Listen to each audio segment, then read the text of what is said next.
السلام علیکم ورحمۃ اللہ وبرکاتہ۔ آج کے خطبے کا عنوان ہے آگے بڑھو۔ الحمدللہ والصلاۃ والسلام علی رسول اللہ، اما بعد، یقیناً تمام تعریفیں اللہ کے لیے ہیں۔ بہت زیادہ برکتوں والی تعریفات اللہ کے لیے ہیں، جس نے نیکیوں اور اچھے کاموں کے لیے بڑھ چڑھ کر حصہ لینے کی ترغیب دلائی۔ میں گواہی دیتا ہوں کہ اللہ کے سوا کوئی معبود برحق نہیں، وہ یکتا ہے، اور میں یہ بھی گواہی دیتا ہوں کہ ہمارے نبی محمد صلی اللہ علیہ وسلم اللہ تعالیٰ کے بندے اور اس کے آخری رسول ہیں۔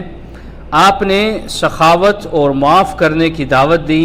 اللہ تعالیٰ آپ پر، آپ کی آل پر اور تمام صحابہ کرام پر ڈھیروں درود و سلامتی نازل فرمائے۔ حمد و ثنا کے بعد، اے مسلمانوں، میں اپنے آپ کو اور تمام سامعین کو تقوی کی نصیحت کرتا ہوں، کیونکہ فرمان باری تعالیٰ ہے، اے ایمان والو، اللہ سے ڈرتے رہو اور ہمیشہ صاف اور سیدھی بات کیا کرو، اسی طرح اللہ تعالیٰ تمہارے اعمال کو درست کر دے گا اور تمہارے گناہ معاف کر دے گا۔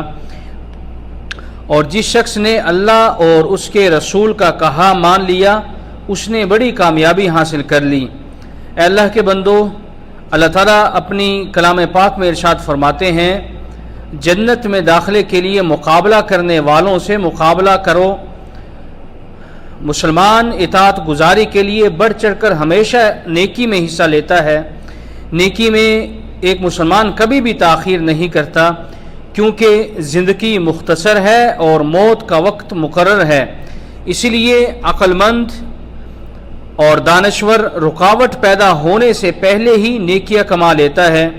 یہی وجہ ہے کہ نیکی کے لیے تیز اور سست رو برابر نہیں ہو سکتے۔ ایسے ہی حصول ثواب کے لیے بڑھ چڑھ کر حصہ لینے والا اور ڈھیلا ڈھالا شخص کبھی بھی مساوی نہیں ہو سکتے۔ اے اللہ کے بندو، نیکی میں ہمیشہ پیش رفت زندگی کو روشن کر دیتی ہے، جس کی بنا پر مسلمان اپنے آپ کو علم و عمل کے باہمی ارتقاء کے باعث بلندیوں میں دیکھتا ہے۔ ایک دوسرے سے آگے بڑھنے کی چاہت اہل ہمت و عزیمت کی روح میں سرایت پذیر ہوتی ہے۔ نبی کریم صلی اللہ علیہ وسلم نے بھی اپنے صحابہ کرام میں نیکیوں کے لیے بڑھ چڑھ کر حصہ لینے کی روح پھونک دی تھی، اور ساتھ ہی ان گنت احادیث مبارکہ میں ان کے لیے بلند اہداف مقرر کر دیے، جن میں سے کچھ یہ ہیں۔ آپ صلی اللہ علیہ وسلم نے فرمایا، تم صرف دو قسم کے لوگوں کے ساتھ ہی مقابلہ بازی کر سکتے ہو۔ ایک وہ آدمی جسے اللہ تعالیٰ قرآن کی نعمت سے نوازے، پھر وہ دن رات قرآن پر عمل کرتے ہوئے اس پر عمل کرے، اس کی تلاوت کرے۔ اسے دیکھ کر ایک آدمی کہے، اللہ تعالیٰ مجھ پر بھی ایسی ہی نوازش کر دے جیسی اس شخص پر کی ہے، تو میں بھی وہی کروں گا جو وہ کرتا ہے۔ اور ایک آدمی جسے اللہ تعالیٰ نے دولت سے نوازا ہے، جسے وہ اللہ کی راہ میں دن رات خرچ کرتا ہے، تو ایک آدمی اس کے بارے میں بھی ویسے ہی خیالات رکھے۔ یعنی ان دونوں لوگوں کے ساتھ مقابلہ کیا جا سکتا ہے۔ اسی طرح نبی اکرم صلی اللہ علیہ وسلم نے فرمایا، جو شخص 10 آیات کا قیام کرے وہ غافلوں میں شمار نہیں ہوتا، اور جو 1000 آیات کا قیام کرے اسے اللہ تعالیٰ ان لوگوں میں شامل کر لیتا ہے جنہیں نیکیوں کا ثواب خزانوں کی شکل میں ملے گا۔ اسی طرح اے مسلمانوں، نبی اکرم صلی اللہ علیہ وسلم نے ایسے ہی پہلی صف پانے کے لیے بھی ترغیب دلائی اور فرمایا، اگر لوگوں کو پہلی صف کا ثواب حاصل کرنے کے لیے قرآن اندازی بھی کرنی پڑے تو وہ کر گزریں۔ اگر انہیں اول وقت میں نماز کی ادائیگی کا ثواب پتہ چل جائے تو اس میں بھی بڑھ چڑھ کر یہ لوگ حصہ لیں۔ رواہ البخاری۔ صحابہ کرام اور سلف صالحین کی زندگی میں مثبت مقابلہ بازی کی فضا خوب ٹھاٹھے مارتی تھی۔ انہوں نے اوقات کو قیمتی جانتے ہوئے زندگی سے فائدہ اٹھایا، جس کی وجہ سے مقام و مرتبہ اور علم و عمل میں بلند مقام حاصل کیا، بلکہ انہیں اہل فضل و سبقت کہا جانے لگا۔ فرمان نبوی صلی اللہ علیہ وسلم ہے میری امت میں سے جنت میں 70,000 افراد بغیر حساب کتاب کے داخل ہوں گے۔ ایک آدمی نے فوراً کہا، اللہ کے رسول، اللہ سے دعا کیجئے کہ مجھے بھی اللہ تعالیٰ ان 70,000 لوگوں میں شامل کر دے۔ آپ صلی اللہ علیہ وسلم فرمایا، اے اللہ اس شخص کو ان میں شامل کر دے۔ پھر ایک اور شخص نے بھی یہی بات کہی تو آپ صلی اللہ علیہ وسلم نے فرمایا، جس نے پہلے دعا منگوائی تھی وہ تم پر سبقت لے گیا۔ اے اللہ کے بندو، رسول اللہ صلی اللہ علیہ وسلم نے اپنے صحابہ کرام کی تربیت ہی نیکی، بھلائی اور اطاعت گزاری کے لیے مقابلہ بازی پر کی۔ چنانچہ ایک آدمی نبی اکرم صلی اللہ علیہ وسلم کے پاس آئے اور عرض کیا، اہل مال و ثروت بلند درجات اور دائمی نعمتوں کو لے اڑے ہیں، وہ نمازیں بھی پڑھتے ہیں جیسے ہم نمازیں پڑھتے ہیں، وہ روزے بھی رکھتے ہیں جیسے ہم روزے رکھتے ہیں، لیکن ان کے پاس ہم سے زیادہ مال ہے۔ تو آپ صلی اللہ علیہ وسلم نے فرمایا، کیا میں تمہیں ایسا عمل نہ بتلاؤں کہ اگر تم اسے اپنا لو تو تم ان سخیوں سے بھی آگے نکل جاؤ یا ان کے برابر ہو جاؤ اور تمہارے برابر کوئی نہ ہو سکے، تم ہی اپنے ارد گرد لوگوں میں بہترین قرار پاؤ، الا یہ کہ کوئی شخص تمہارے جیسا عمل کرنے لگے۔ پھر آپ صلی اللہ علیہ وسلم نے فرمایا، ہر نماز کے بعد تسبیح کیا کرو۔ اے اللہ کے بندو، مقابلہ بازی کا اثر آخرت میں ظاہر ہونے کے بعد جنت تک ساتھ رہے گا۔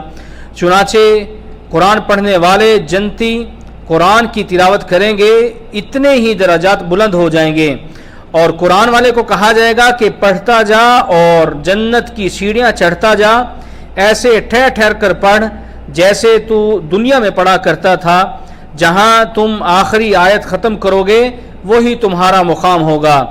امام ترمذی نے اس حدیث کو حسن صحیح کہا ہے۔ اے اللہ کے بندو، ایسے مثبت مقابلوں کی فضا میں برتری آشکار ہوتی ہے، خواب حقیقت بنتے ہیں، خوشحالی اور کامیابیوں میں اضافہ ہوتا ہے، مسلمان کو کڑوے گھونٹ بھی میٹھے لگتے ہیں، ناممکن بھی ممکن بن جاتا ہے، سب رکاوٹوں کو بچھاڑ دیا جاتا ہے، سچی اور سچی نیت کی موجودگی میں مناسبت انسان کو بلند مقام پر لے جاتی ہے، یعنی کوشش، نیکی میں بڑھنے کی کوشش انسان کو بلند مقام پر لے جاتی ہے، بشرطے کہ اعمال ضائع کرنے والے اسباب سے لوگ اپنے دلوں کو پاک رکھیں۔ اے اللہ کے بندو، مسابقتی روح ناپید ہونے کی صورت میں پوری امت تباہی و بربادی میں تبدیل ہو جاتی ہے، سب پر غیر ذمہ داری اور کاہلی کا راج ہوتا ہے، بے روزگاری میں اضافہ ہوتا ہے اور ایک تھکی ہاری نسل پیدا ہوتی ہے۔ اللہ کے بندو، جبکہ اس کے برعکس اسلام نے مذموم مسابقت سے بھی منع فرمایا، جس کی بنیاد دنیا داری اور خواہش پرستی پر ہوتی ہے۔ چنانچہ نبی اکرم صلی اللہ علیہ وسلم نے فرمایا، مجھے تمہارے بارے میں غربت کا اندیشہ نہیں، مجھے ڈر ہے کہ کہیں تم پر دنیا سابقہ لوگوں کی طرح کھول نہ دی جائے، پھر تم بھی انہی کی روش اختیار کرتے ہوئے دنیا پر ٹوٹ پڑو اور یہ تمہیں انہی لوگوں کی طرح ہلا کر دے گا۔ امام وہیب بن الورد فرماتے ہیں، اگر تم کسی دوسرے سے اللہ کی طرف زیادہ سبقت لے سکتے ہو تو ضرور لو۔ اسی طرح امام حسن بصری رحمہ اللہ کہا کرتے تھے، جو دین کے معاملے میں تمہارا مقابلہ کرے تو تم اس سے آگے بڑھو، اور جو دنیا کے بارے میں مقابلہ کرے اسے اس کے حال پر چھوڑ دو۔ اے اللہ کے بندو، فرمانے باری تعالی ہے، اپنے رب کی بخشش اور ایسی جنت کے حصول کے لیے بڑھ چڑھ کر حصہ لو جس کی چوڑائی آسمانوں و زمین کے برابر ہے، اور ایسی جنت کو متقین کے لیے تیار کیا گیا ہے۔ اللہ تعالیٰ مزید ایک اور مقام پر ارشاد فرماتے ہیں، اپنے رب کی مغفرت اور جنت کی طرف دوڑتے چلے آؤ جس کی چوڑائی آسمان و زمین کے برابر ہے، جنہیں اللہ اور اس کے رسولوں پر ایمان لانے والوں کے لیے تیار کیا گیا ہے۔ یہ اللہ کا فضل ہے کہ جسے چاہے دیتا ہے، اور اللہ عظمت اور فضیلت والا ہے۔ اللہ تعالیٰ میرے لیے اور آپ سب کے لیے قرآن مجید کو خیر و برکت والا بنائے، مجھے اور آپ سب کو اس ذکر حکیم سے مستفید ہونے کی توفیق عطا فرمائے، اور اپنی توفیق سے ہمیں نیکیوں پر ایک دوسرے پر سبقت لینے کی قوت بھی عطا فرمائے۔ سبحان ربک رب العزت عما یصفون وسلام علی المرسلین والحمد للہ رب العالمین۔